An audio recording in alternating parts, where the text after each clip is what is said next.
In this video we will be looking at solving quadratic equations by completing the square.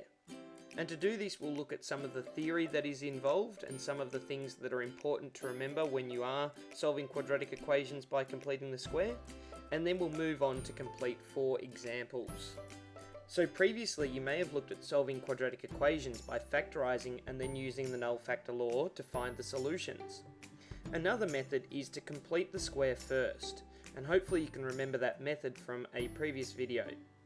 You can then solve this sort of equation by undoing or using inverse operations to make x the subject, or you can fully factorise the expression using the difference of two squares or difference of perfect squares factorisation pattern and then apply the null factor law to that factorised expression. Being able to solve quadratic equations by first completing the square allows you to solve quadratic equations that are not readily factorisable by inspection. For example, the quadratic equation x squared plus 10x plus 19 equals 0 does have two solutions, but it cannot be easily factorised, or not in the sense of looking for factors of 19 that add up to 10, because you couldn't find two integer numbers or even fraction numbers that do that. You'd need a surd value. Which leads me on to the final point on this slide, is that we need to remember that x squared equals a gives two solutions. One is x equals positive square root a, and the second is x equals negative the square root of a. For example, x squared equals 9 gives x equals plus or minus 3, and x squared equals 6 gives x is plus or minus the square root of 6. Now, one way you might like to understand or think about why this is the case is to consider a graph, and this graph is going to be of y equals x squared. So that's just a parabola that looks something like that, and it passes through the point 0, 0.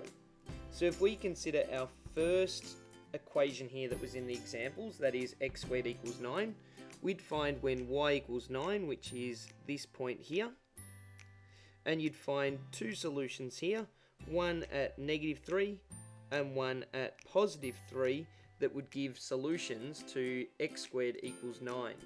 The same of course would be true if you considered y equals 6, but in those cases the x values you find would be plus or minus the square root of 6, which is what we discussed over here.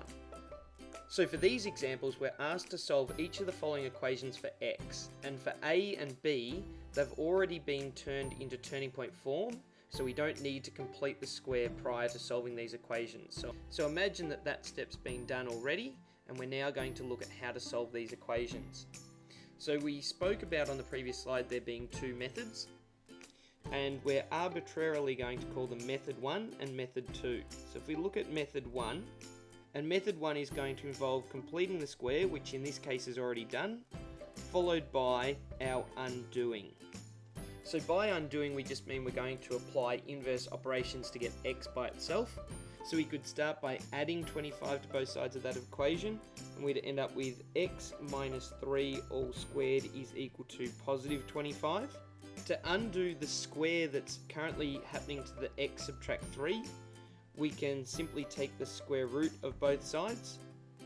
However, when we do that, it's important to remember that we actually get plus or minus the square root.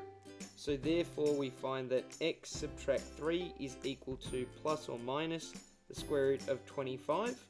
And now to get x by itself we need to add 3 to both sides. So we're going to add 3 and add 3. So therefore we find that x is equal to 3 plus or minus the square root of 25, which is simply 5. And now because the 3 and the plus or minus 5 are like terms, we can say that x equals 3 subtract 5. So if I write that down, it's 3 subtract 5, or x is equal to 3 plus 5. So overall we're going to get x equals minus 2 and x equals 8, and they are the solutions to this first question. Next we're going to demonstrate method 2, which involves completing the square. Again, that's already done, and then we factorise and use the null factor law to solve the equation. So thinking back up to our equation at the start, back up here, we have x minus 3 all squared minus 25 equals 0, and that has something squared minus something else squared, which means we can apply DOPS.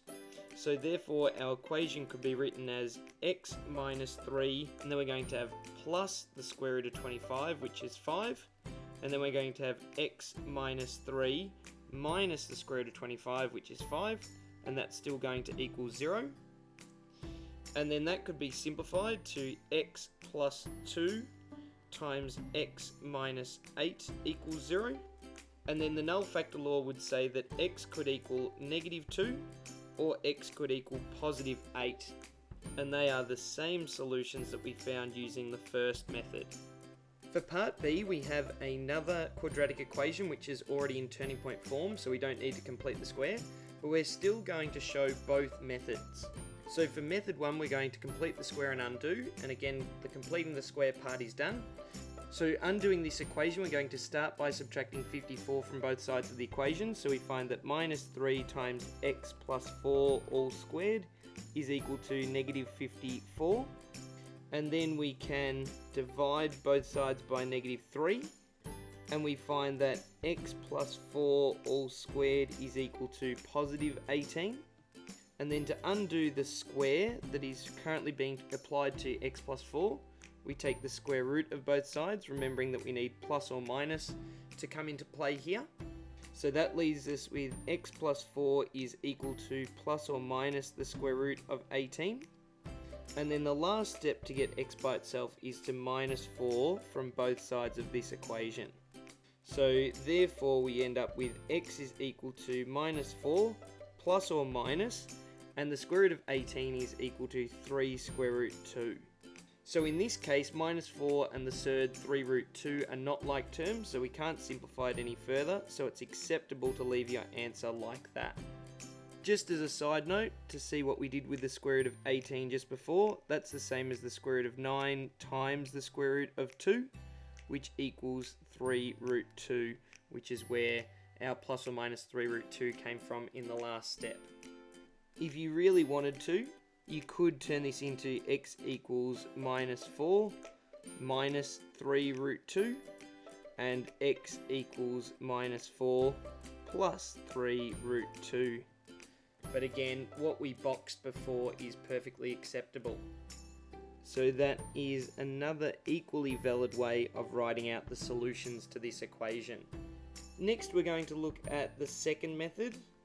So that method being that we first complete the square and then we factorise and use the null factor law. So if we go back up to our starting equation, we can see that minus 3 is a common factor to the first term and the second term. So we can in fact write this as minus 3, and then it's going to be multiplied by x plus 4 all squared. And now this will turn into minus 18, and then that will still all equal 0. Then we can see we've got one term squared, subtract another term, and that means that we can use dots. So this is going to be minus 3, and then it's going to be x plus 4, and then we're going to have plus the square root of 18, and then in the second bracket we're going to have x plus 4, and then it's going to be minus the square root of 18, and that is still going to equal 0. So now that this is factorised, we can apply the null factor law, so we can say that x plus 4, and remember up in the orange we discussed that the square root of 18 is just equal to 3 root 2, so this is going to be x plus 4 plus 3 root 2 could equal 0, or x plus 4 minus 3 root 2 could equal 0. So therefore x is equal to, and we subtract 4, and we subtract 3 root 2 to get x by itself. And then similarly for the second one, we just subtract 4, but we add 3 root 2 to get x by itself. So just as we found above, they are the two solutions to this equation. So for part C and D for these examples, we're still going to solve the equations for x, but now we need to first complete the square. So for part C we have x squared plus 10x plus 19 equals 0. And remembering back to the process of how we complete the square, we first need to check that the coefficient of x squared is 1, which it is for this example. And then we need to inspect the b term, or the coefficient of x. And we know that the process involves taking the b term and dividing it by 2 and then squaring it. So in this case we have 10 divided by 2 all squared, and that will simply give 5 squared, and that's going to equal 25. So that's an important piece of information that we now have, because to complete the square we're going to add that on to the first two terms. So therefore we find that this is simply x squared plus 10x, and then we're going to add on 25, making the first three terms a perfect square, and then whatever we add on we have to subtract away, so we're going to subtract away 25. Then we still had plus 19 in our original equation, and that was equal to 0. So therefore we find that our first three terms are a perfect square, so they can be written as x plus 5 all squared, and then minus 25 plus 19 gives minus 6, and that is still going to equal 0.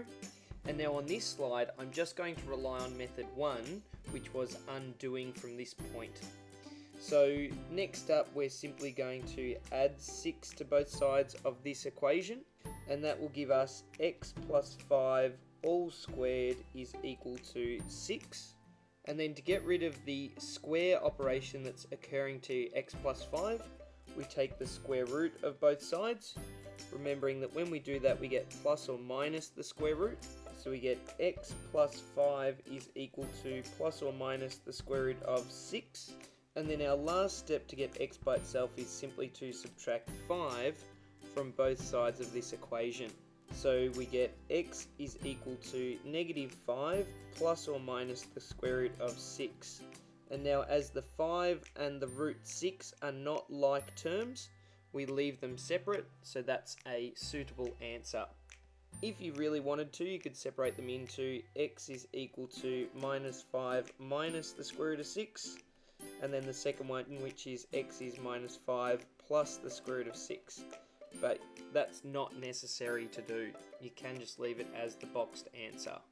For part D, we can see that the coefficient of x squared here is 4. So we need to do something about that before we move on with completing the square. So to deal with that, we're actually going to divide both sides of the equation, because we do have an equation for this question. We're going to divide both sides by 4. So usually when completing the square you would just factor the 4 out, but here because we have a full equation it is appropriate to divide all terms by 4. So that will give us x squared plus 7x is equal to minus 13 over 4. Now that we have the coefficient of x squared being equal to 1, we inspect the b term, and more importantly the coefficient, the value of that is 7. So as with before we have b over 2 all squared. So for this one it's going to be 7 over 2 all squared, which is simply equal to 49 over 4. So that's the part or the value we're going to use to complete the square. So from our original equation, or in fact the one that we played around with and divided everything by 4, we get x squared plus 7x, and then we add on 49 on 4. And in this case we're not actually going to subtract 49 on 4 from that side of the equation. Instead we're going to have minus 13 on 4, which is on the right hand side of the equation, and we're simply going to add 49 on 4 to that. So that maintains this equation so that we haven't changed it.